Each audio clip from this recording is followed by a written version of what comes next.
Uma vez por mês é uma festa. O grupo de amigos reúne-se para jantar na casa do melhor cozinheiro da turma. O anfitrião prepara receitas exclusivas, criadas para seduzir o paladar refinado daquela gente. Um artista muito festejado ao fim de cada comilança. Um grande cozinheiro que, no entanto, passa o resto do mês longe do fogão. Só vai para a cozinha na presença dos amigos. Na verdade, o clima de confraternização e aprovação social são a motivação necessária para o nosso mestre Cuca enfrentar com disposição o papel que se propôs a desempenhar. É um estímulo gerado pela situação. Isso acontece em nosso dia a dia sempre que fazemos ou deixamos de fazer alguma coisa motivados pelo poder da situação. Infelizmente, nem sempre o contexto social conduz a motivações positivas. No programa de hoje, os estudos da psicologia social sobre os mecanismos que levam uma pessoa a aceitar as pressões do ambiente, muitas vezes agindo contra a sua própria natureza.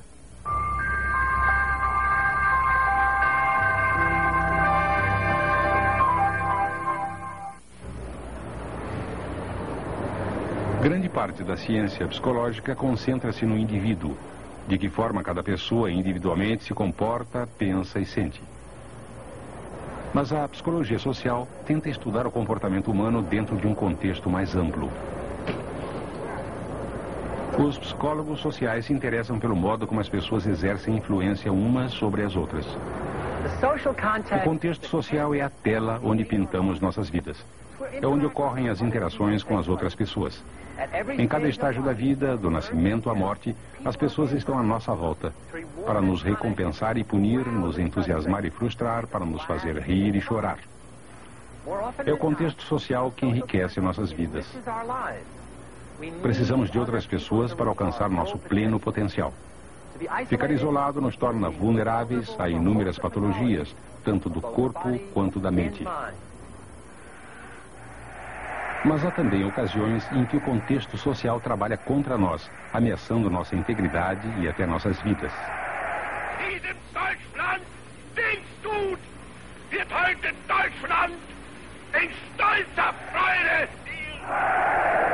Na década de 30 e 40, o mundo testemunhou e quase sucumbiu aos horrores do fascismo.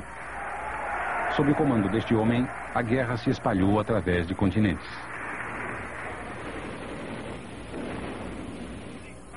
Adolf Hitler conseguiu criar uma estrutura sociopolítica poderosa o suficiente para exercer um controle total sobre o povo alemão. Com a ajuda da propaganda numa escala nunca vista antes, o alto comando nazista conseguiu justificar até a chamada solução final. Como era inevitável, os psicólogos sociais começaram a pesquisar como os ditadores conseguiam transformar indivíduos racionais em uma massa de gente que os obedecia cegamente. Com o destino do mundo em jogo, as respostas pareciam ter vital importância. Um grupo de pesquisadores dos Estados Unidos começou a estudar o modo como os líderes afetam diretamente seus seguidores e como os grupos alteram o comportamento dos indivíduos. Quem conduzia a pesquisa era Kurt Lewin, ele próprio um refugiado da Alemanha nazista. Lewin queria demonstrar que era possível traduzir em hipóteses questões socialmente importantes, como o poder dos líderes, e testá-las em experimentos controlados. Numa época que a psicologia era dominada pelo estudo de ratos em laboratório e não de pessoas no mundo real, a abordagem dinâmica de Lewin foi uma iniciativa radical, o começo da psicologia social moderna.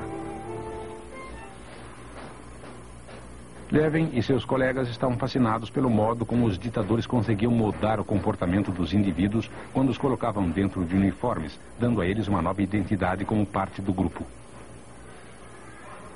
Em 1939, montaram um experimento insólito para avaliar os efeitos de diferentes estilos de liderança sobre o comportamento das pessoas em grupo. Organizaram 3 grupos de meninos que se reuniam depois da escola.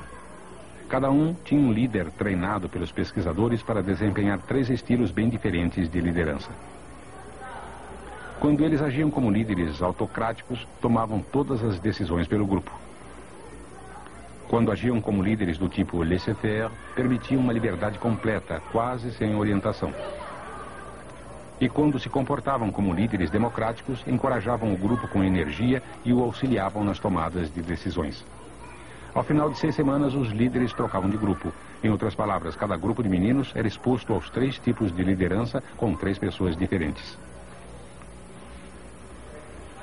Com os líderes autocráticos, os meninos trabalhavam mais intensamente, mas só quando o líder os observava. Eram mais agressivos e hostis, e também mais submissos ao líder. Comportavam-se como fascistas em miniatura. Com o estilo de liderança laissez-faire, pouca coisa era concluída. Os meninos trabalhavam pouco e com pior qualidade.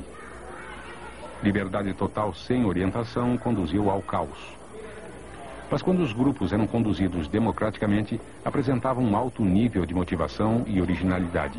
Os meninos trocavam elogios e havia mais espírito esportivo. Para a equipe de pesquisadores, os resultados eram tranquilizadores. A liderança democrática havia funcionado melhor numa época em que a ditadura mostrava-se bem-sucedida na Europa. Mas há uma outra lição aqui. Repare que foram o estilo de liderança e as situações sociais criadas por ele, e não a personalidade dos indivíduos envolvidos, os fatores críticos do experimento. Isso nos leva a um tema fundamental na psicologia social. As situações sociais controlam de modo significativo o comportamento individual. Para Levin, o comportamento humano é sempre uma função do indivíduo e do ambiente social. Quer dizer que o melhor e o pior da natureza humana podem se manifestar através da manipulação de alguns aspectos do ambiente social. Em outro experimento clássico, foi demonstrado que até nossas percepções mais óbvias podem ser manipuláveis. Qual das linhas da direita você acha que tem o mesmo tamanho da linha da esquerda? A resposta correta é B. É evidente para qualquer pessoa com visão normal, não é? Vamos dizer que você é um dos sujeitos que de um experimento sobre avaliação visual, só que, na verdade, é um experimento sobre conformismo. Quando se pede às outras pessoas que escolham a linha correta, elas fazem uma coisa esquisita. Escolhem C ao invés de B. Agora é a sua vez. O que você vai responder?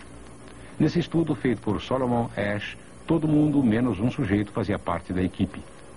Nessa situação, 70% dos sujeitos acompanharam a resposta errada da maioria pelo menos uma vez.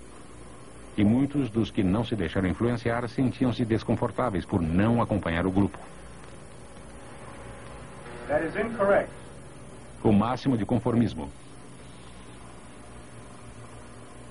A obediência total e cega a um líder foi provocada em um controvertido experimento de laboratório de Stanley Milgram, antigo aluno de Solomon Asch. Milgram queria saber se as coisas terríveis que os nazistas fizeram eram resultado de seus defeitos pessoais ou se qualquer pessoa teria capacidade para o mal se a situação fosse suficientemente forte. Em 1961, quando Eichmann, o carrasco de Hitler, era julgado por crimes de guerra, Milgram queria descobrir até que ponto pessoas comuns obedeceriam ordens. Se matariam pessoas desconhecidas como Eichmann se recebessem ordens para isso. No experimento de Milgram, um sujeito era pago para participar do que ele pensava ser um estudo sobre a memória. Pedia-se que ele desempenhasse o papel de um professor, ajudando uma pessoa a melhorar sua memória.